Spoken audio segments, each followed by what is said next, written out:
No, I couldn't be happier for Justin Jefferson there. That wouldn't have happened under Luke Kuechly's watch. No. 5-time All-Pro, 7-time Pro Bowl linebacker, Panthers radio analyst, called the game yesterday. Just the smartest guy. Luke Kuechly, how are you? Good, how are you? I'm really good. We had a fun week, too. We've got a big one tonight with the Falcons against the Eagles that we should look forward to. We just saw, the Vikings upsetting the Niners. We'll dig into all of it. I'd like to start with Sunday night, if you're okay with that. Yep. Okay, Caleb Williams will absorb 7 sacks. Okay, they lose to the Texans. Danielle Hunter, terrifying. Let's start easy here. How much of that is on Caleb, and how much of that's on the Bears O-line? I think a lot of pressures that result in sacks are oftentimes the fault of the quarterback. I mean, you look at the clips that are playing right now. He's trying to duck and dive and escape, but in the NFL, very different than college. He's going against Danielle Hunter and Will Anderson on almost every drop back, and it's not like you're at USC anymore where you can just slip in and out and extend plays, and that's what made him such a good quarterback in college and why everybody was so excited was what can he do when he scrambles, when he's off script? He's got DJ Moore and Rome Odunze. Obviously, Keenan Allen was out, but you can't escape from these big physical defensive ends that have the length they do. They're just going to run you down and come get you. He said he was a little bruised up after the 19-13 loss. Does the pass rush of Houston deserve a ton of credit? I called that they'd be the best defense in the AFC this year. They looked the part last night. Right, yeah. I mean, they had, seven sacks, a ton of pressures, and they're deep, too, at that position. Jerry Hughes has been around for a long time. He's obviously had a ton of success. And then Derek Barnett was a first-round pick with the Eagles. So it's not like Will Anderson and Danielle Hunter come out and then they put in 2 backup guys that aren't any good. They have depth everywhere. And D'Amico Ryans played in the league for a long time, super good player. He knows what he's doing on the defensive side of the ball. And I will say one thing about playing defense, you get a lot of confidence knowing your offense can score points. And I know they didn't score a ton last night, but when you have CJ Stroud and Tank Dell and Nico Collins and those guys, and you know you can score at any moment, you play a lot harder, you take more opportunities, there's more chances to be had. And if you're Caleb Williams, you're going to learn a lot, and you're going to learn quickly that in the NFL, hey, it's 1, 2, 3, 1, 2, boom, check the ball down and move on to the next play, because you can't go from 1st and 10 to start a drive to take a sack and make it 2nd and 15. Your series and your drive is kind of over at that point. So he's got to pick better spots to run, maybe? Like get the ball out quicker? That's the advice we would give young Caleb. Yeah, I would just get rid of it. I would say, hey, look, 1's not there, 2's not there. Be real selective when you decide to scramble. But at the end of the day, you just got to get the ball in the hands of your playmakers and let them go do it. Do you have an example in your head? I'm putting you on the spot. Is there I can't think of a rookie quarterback is there one that's done that? That's learned that? Oh, okay, I got to get the ball out quicker. Now it seems hard to do. I can't think of an example of somebody who's learned how to do it. I don't know. I think the best way to learn it is to be in the situation on the field live. Speaking from experience, I didn't understand the physicality of the game of football at the NFL level until my first real game. We played Tampa Bay Buccaneers, and they ran 21 personnel lead right at me the whole game, and I played poorly. I didn't understand the physicality of the game. I didn't understand the speed.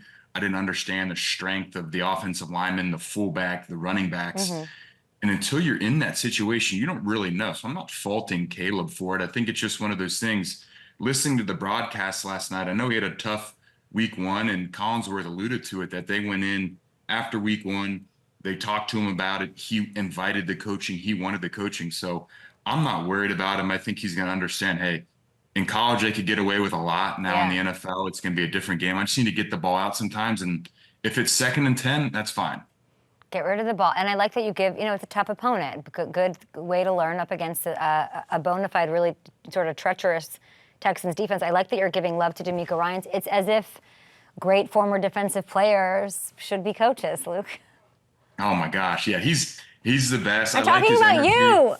I know. I'm coaching. Kay, I coach 7th and 8th grade football. I mean, I'm under contract with Greg Olson for at least another year. So his son will be in 8th grade next year. We obviously have to coach them. So until that runs its course, I got to stick with my guys. Is there any question that you're asked more? Because I asked, and I've got a bunch of why so much high 2? Offensive players pleading for hip drop tackle penalties. But there's like 7 questions about you being a coach, and then there's like a real question when I ask for Kuechly questions. Like do you hear it so often? I hear it a lot, and I think I'd love it. I think you're on the field, you're coaching guys. One of my favorite things when I was playing was training camp and OTAs, because I was so fortunate in my career to have the same defensive coordinator. I had Sean McDermott, and then after Sean McDermott, it was Steve Wilkes, and after Steve Wilkes, it was Eric Washington. We largely had the same system my whole career in Carolina. So I knew what we were doing. I didn't have to study it a ton. So what I was able to do was help the young guys a lot. And I loved coaching and I loved teaching them, like, hey, I tried it this way when I was a young guy. I learned this from Thomas Davis. This is how he did it. I've kind of taken how he did it and kind of put my own spin on it. This is how it can be beneficial for you. And I talk to all these ex-players and they say how much they love it. And I'm just not quite ready for the time commitment associated with doing all that. Yeah, you're thoughtful as always. Yeah. I have a lot of people in the comments saying, talk about the Panthers. We will talk about the Panthers. But the another big game was Chiefs-Bengals. You just heard me talking about it. The pass interference call on 4th and 1 to allow the Chiefs to kick a game-winning field goal. What do you think about making that call with under a minute left in the game? You know what? I think there's 2 situations. I think if it's an end of the game, last play of the game, bomb, Hail Mary, I think officials give the defenders a lot more leeway to play physical. There's a lot more pulling. There's a lot more tugging. But in that situation in the game, I'm a defender. I'm a Bengals fan. I grew up in Cincinnati. I don't fault them for throwing the flag. I think Gene Steratore nailed it when he talked about it. He said he got there early. He didn't get his feet set, and he wasn't vertical when he was contesting the catch. So as much as I'd love to say terrible call, when you watch the slow motion replay, he played through his back. He got there a little bit early. Yes, he was going for the ball, but you got to be straight up, and you can't be into the back of the receiver. I think it's different if you're coming from the side, or even if you're backing up and you're playing into the receiver, because then you're going after the ball. But if you're playing through somebody's back, it's an easy call for the official, and they have to make it. But I think watch it.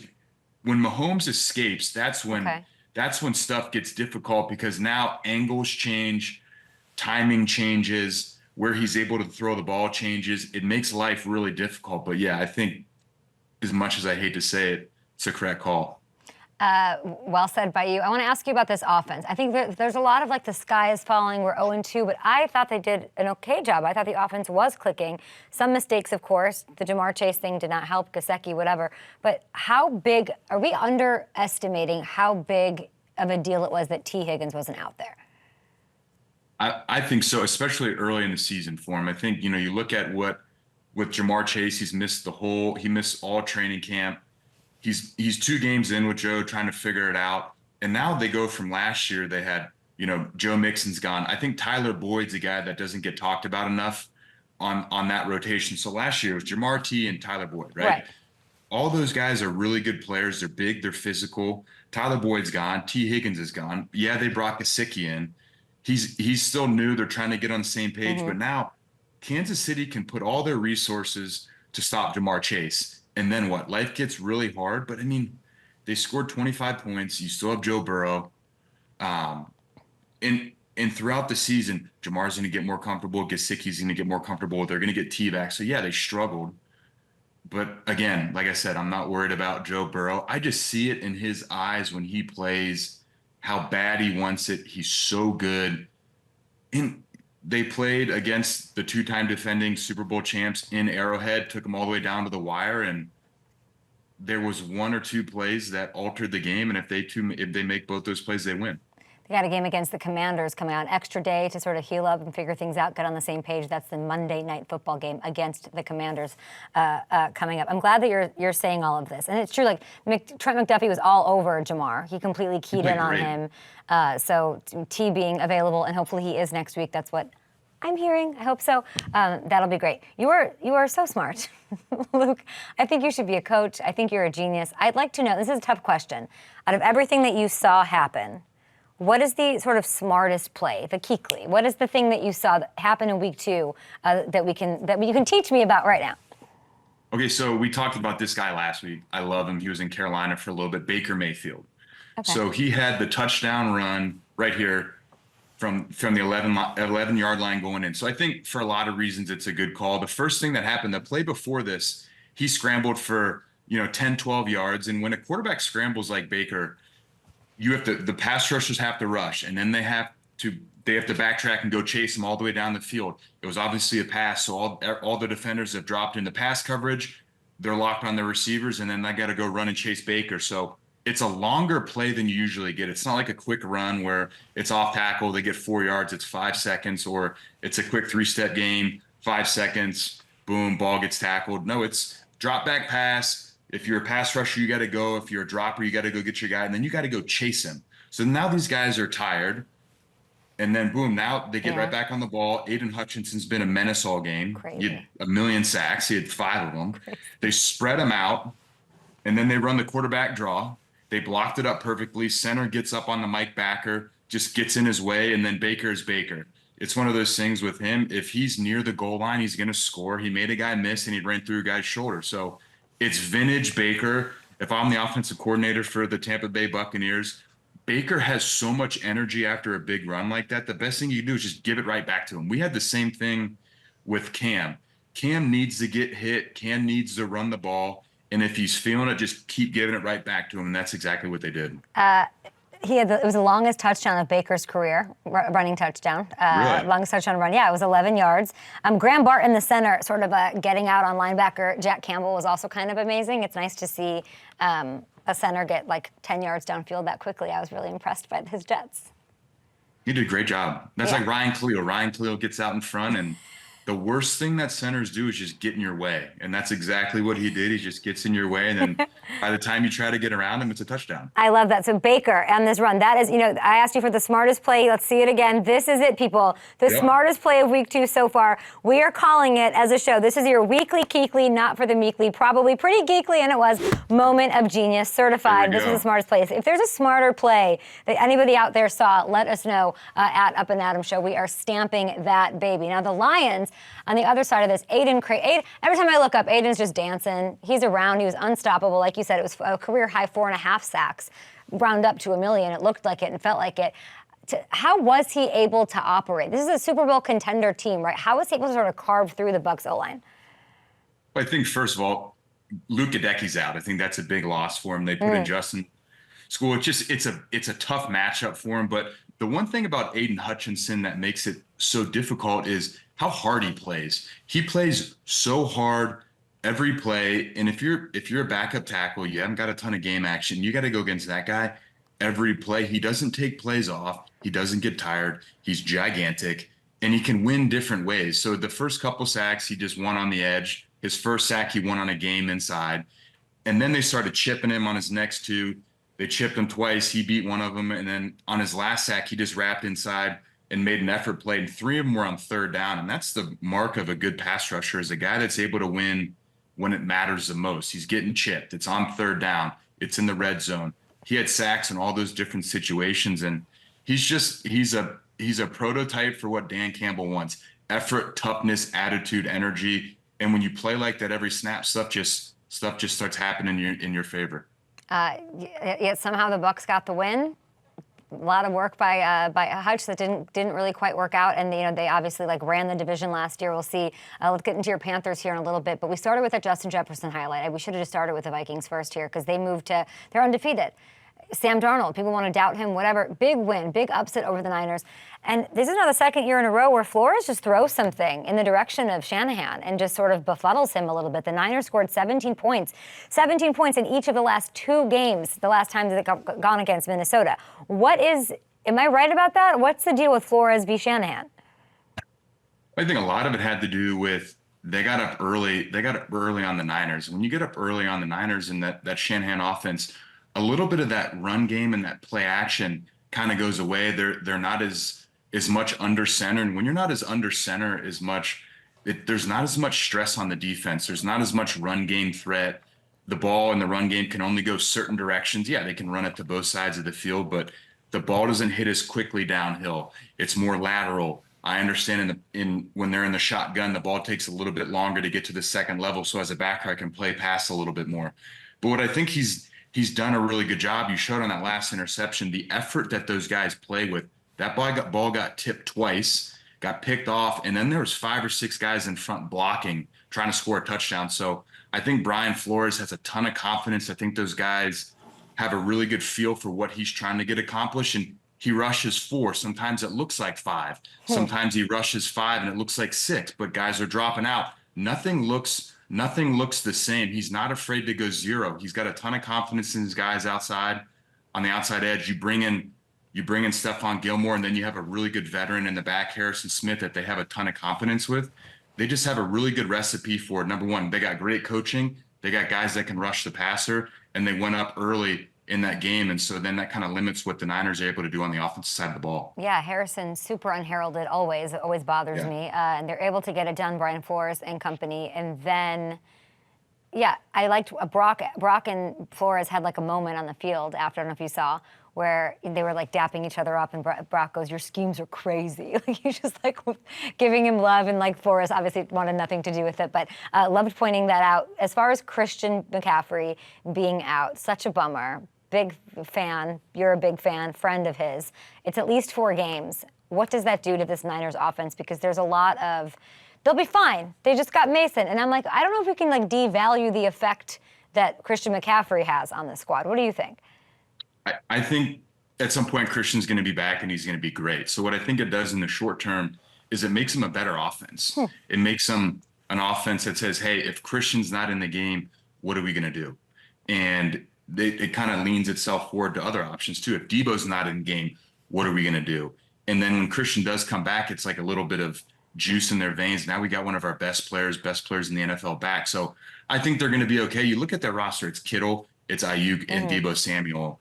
And they have one of the best coaches in the NFL in Kyle Shanahan. So I think they're going to be fine. I think you're going to get a healthy Christian McCaffrey, and you're going to get a juice of energy when he comes back, because I love Christian. I think he's the best running back in the NFL.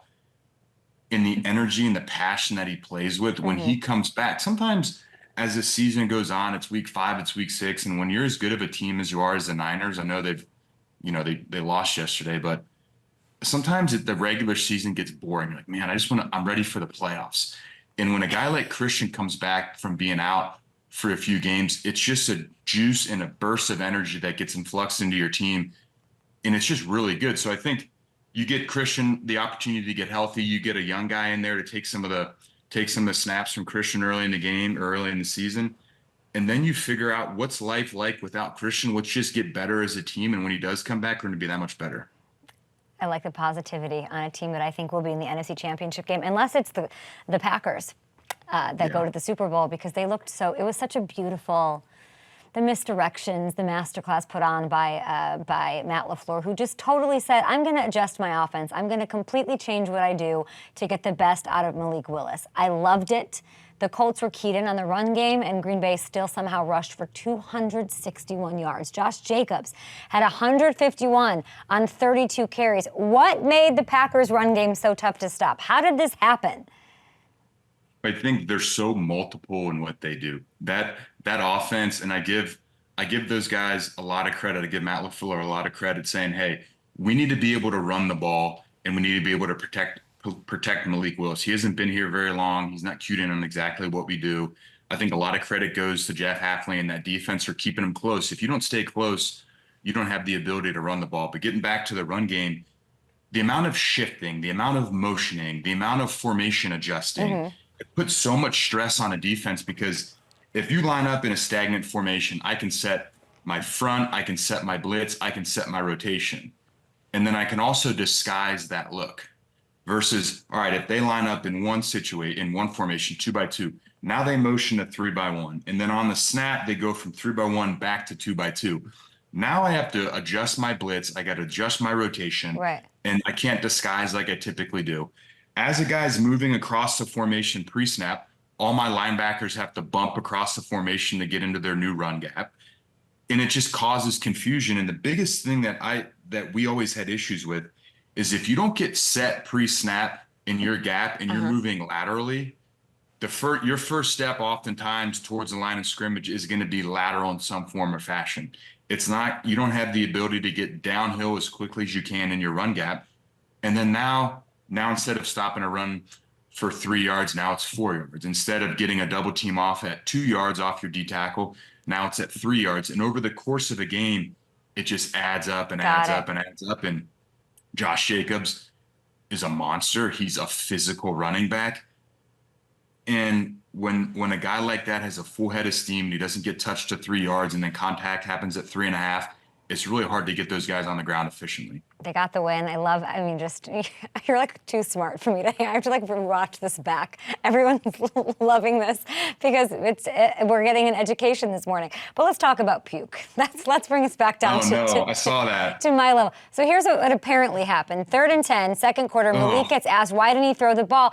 LaFleur says that the center puked on the ball. What?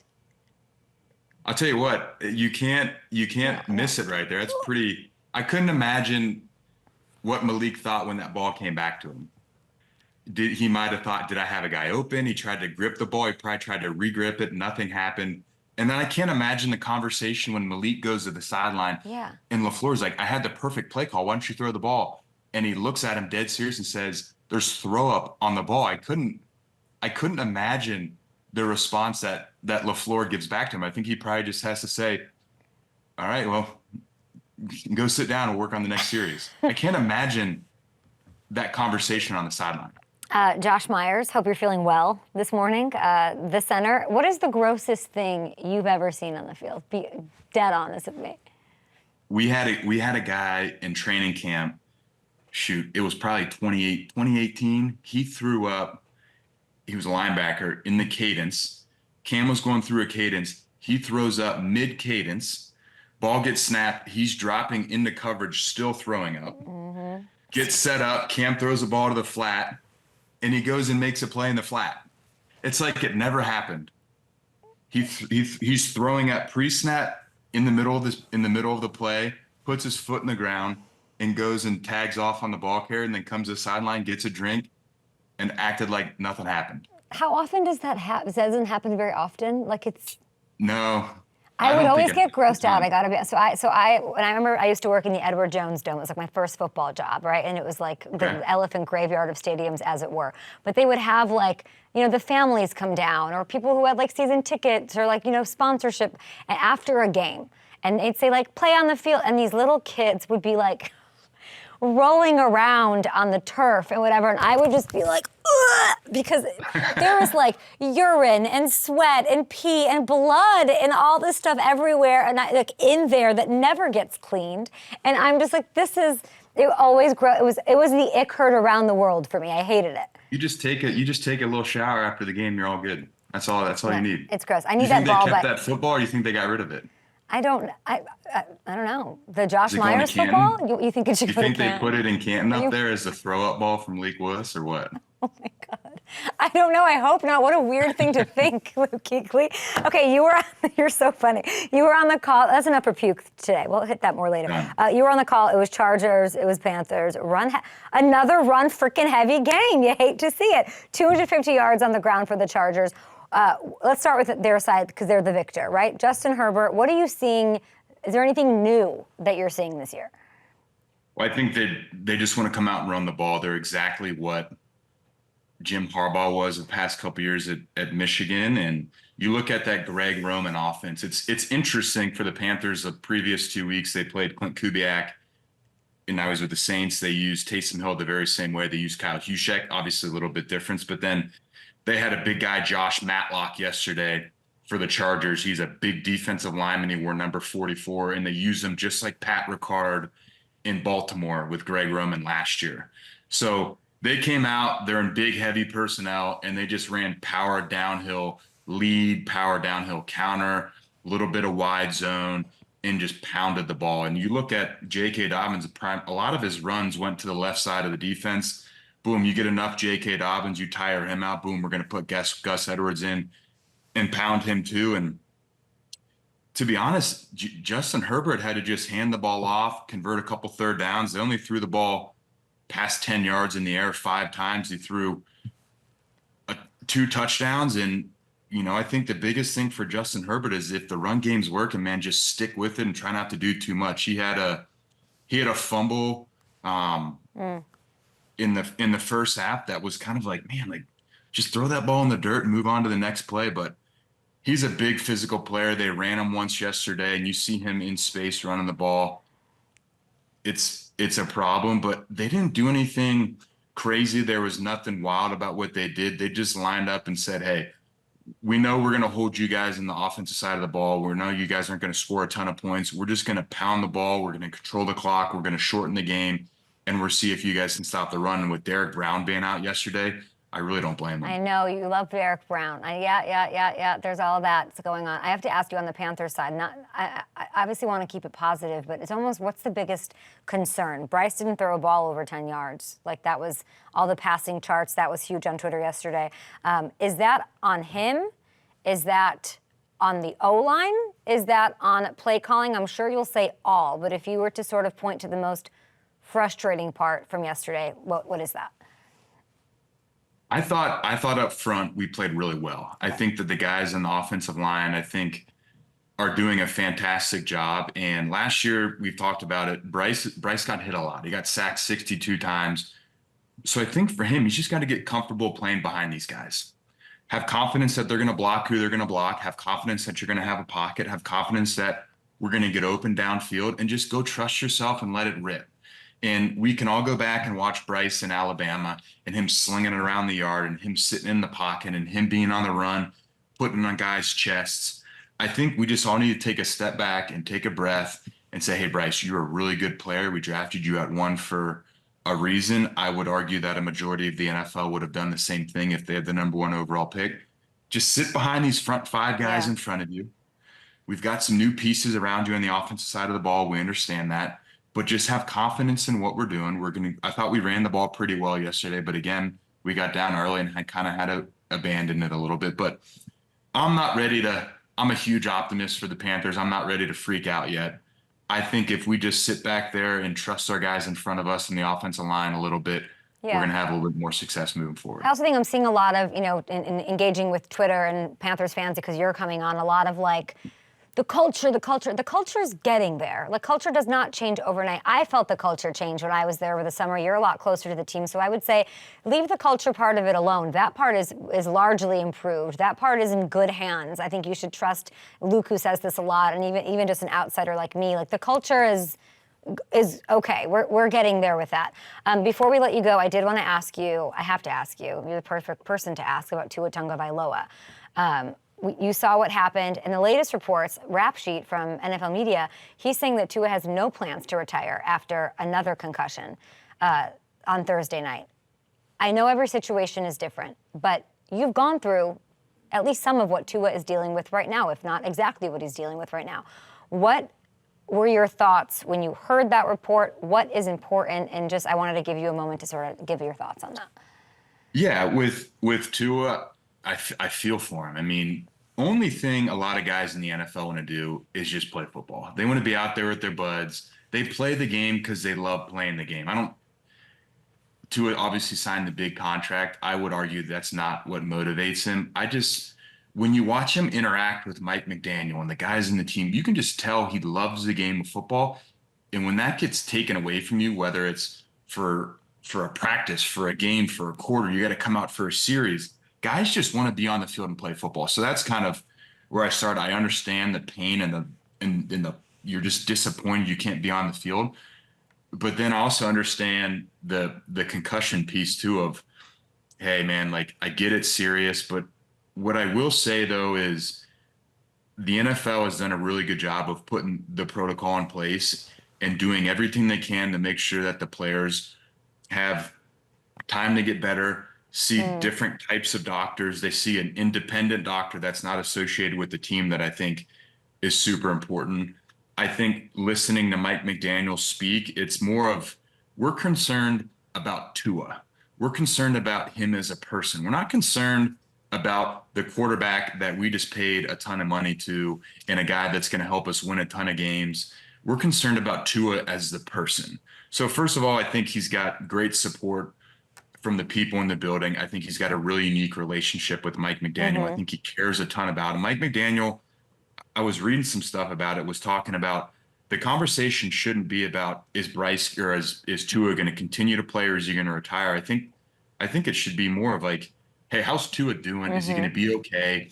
I think Tua will be very smart. And at the end of the day, I think you leave it up to that guy. He knows what the best is for him. He knows his situation better than anybody else. I'm sure he's got great doctors around him, and they're going to take great care of him with the Miami Dolphins, and they're going to do everything they can to make sure that Tua is good to go. And then once he's good to go, boom, then they figure out what the next step is. But for Tua, I feel for him. That's the hardest thing to do is not be able to play a game that you want to play, and it's not an injury that you can tough out, you know? You just can't. It's just not one of those. It's not an ankle. It's not a wrist. It's not a knee where you can just say, hey, you know what? Like, it's going to hurt. I'm going to put some tape on it. I'm going to deal with it. It's not that kind of injury. And as long as we approach it as that type of injury as players, I think we'll be okay. Really well said. Well, I think the story is not going away. So we'll, of course, talk about it throughout the season. You're amazing. 5-time All-Pro linebacker, smartest mind in football, Luke Kuechly. Thank you. Thanks.